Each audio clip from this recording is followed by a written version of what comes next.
From far and wide, Oilers fans, this is Dolynny TV. This is Dolynny TV, guys. A big welcome back to another edition of Edmonton Oilers game preview talk here. Yesterday, I kind of took the day off.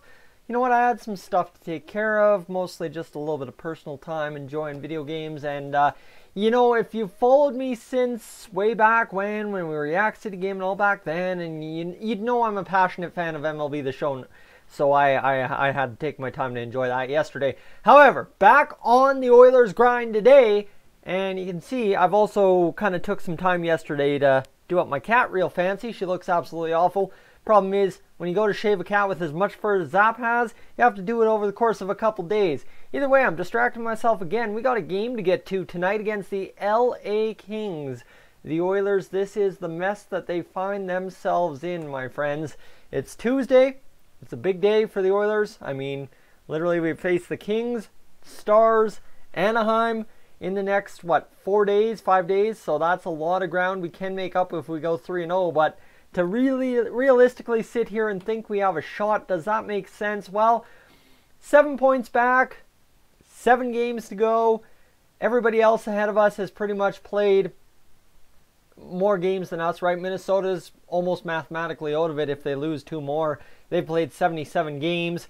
We've only played 75. I mean, Colorado's played 76. Dallas played 76. Dallas soul but secured a playoff spot at this point. So kiss it away. Make sense of it what you will. We're still shooting for a wild card spot. Thankfully, that's where we're not in the LA Kings position, tanking the season away, right?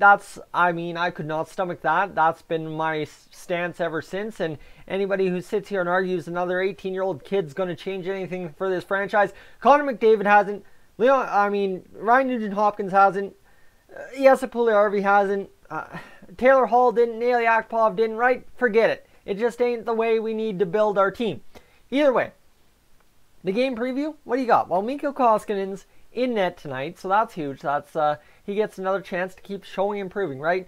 Keep figuring out if we're not going to make playoffs, which is a 99% chance at this point.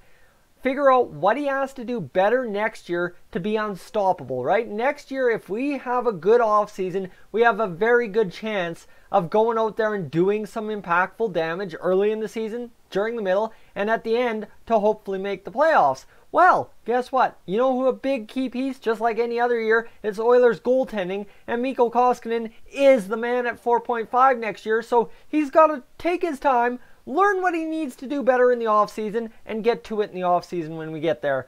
So Koskinen in net for our Edmonton Oilers this evening against the LA Kings, who, like I said, are basement dwellers in the Western Conference. So technically should be an easier game for them, but we've seen what happens when you face the LA Kings if you're the Edmonton Oilers. Either way, Oilers practice, that was yesterday's numbers. All right, let's get on it. Gambardella is supposedly going to start up on the second line tonight with RNH and Chiasson. Guys, I'm excited for that. Gambardella on the second line with RNH and Chiasson. That could be in a very, very effective line. And I mean, how important would it be if we start seeing Gambardella put up point streaks here all of a sudden? That would be absolutely massive. Cave centers, Reeder and Gagne. Well, what are you going to make of that? I guess that's as good of a third line as you have. Cave and Gagne I have no problem with. Reeder, don't get me wrong, I'm not trying to defend him from failing this season, but the Bob Nicholson comments were out of line for many other reasons other than just calling out a guy who's singularly struggling when the whole team struggled. Lucic, Brodziak, Curry. Curry's been fantastic, guys. I know everybody down there in Bakersfield loves him, so I don't know why we don't love him as much. In fact, we do. That's what I'm going to say. Everybody up here in Edmonton loves Josh Curry just as much as you guys down there in Baco. If you haven't gotten enough games to watch him and appreciate him, that's why you don't have as good of appreciation for what Josh Curry brings. It goes back to what I was saying 10 games ago with this Edmonton Oilers team, heart and hustle, and every shift. That is exactly what Josh Curry brings when it comes to the Oilers. So tonight he gets a chance again with Lucic, who you saw when Josh Curry first came up and he was playing with Cave and Lucic. Lucic started moving a little step faster than he was throughout the season because, man, Curry was essentially doing his job for him. And Curry was putting up points while doing it as well. So good to see. Brodziak, we'll see what he does tonight, but hopefully getting it going. So The one thing I didn't mention, that's the one thing we did not mention, because guys, guess what that means?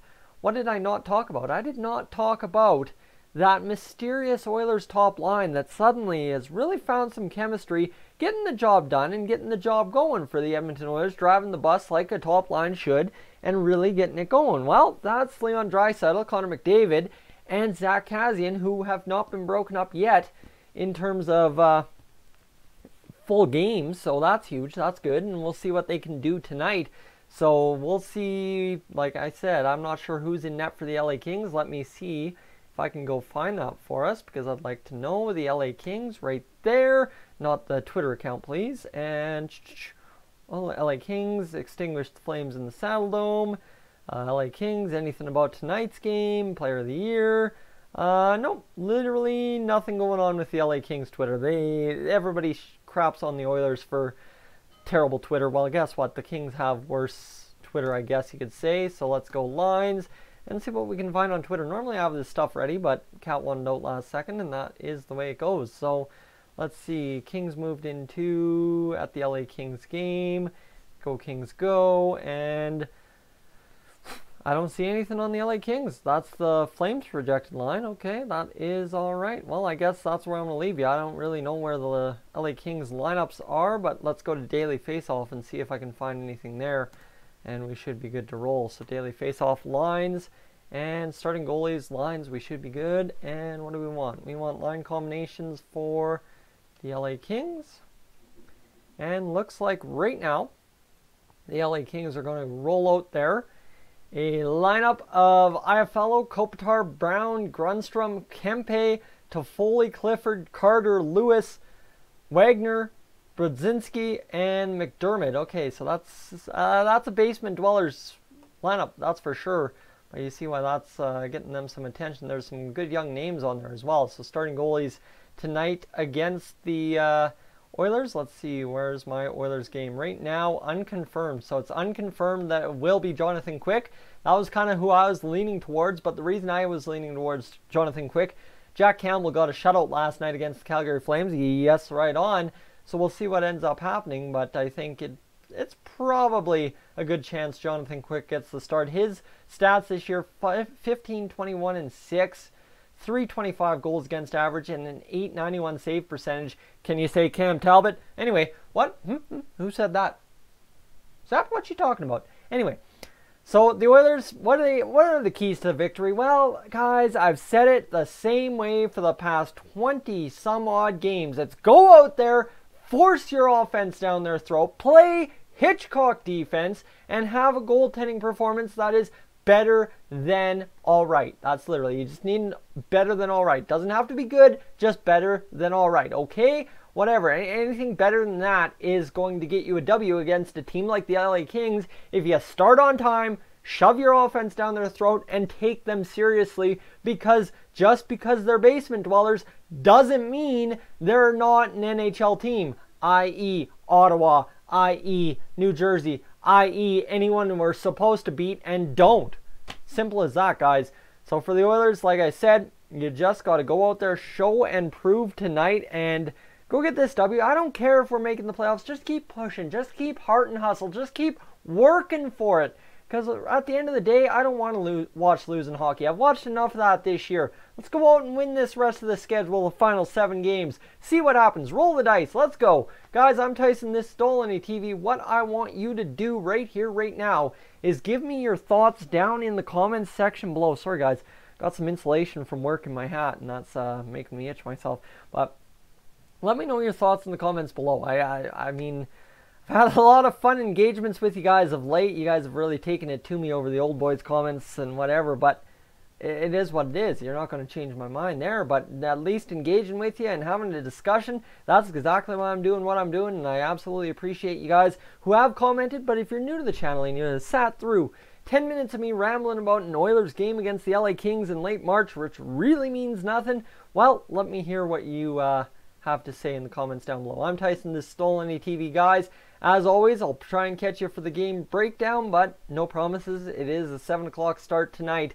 I am up on, well, out of here.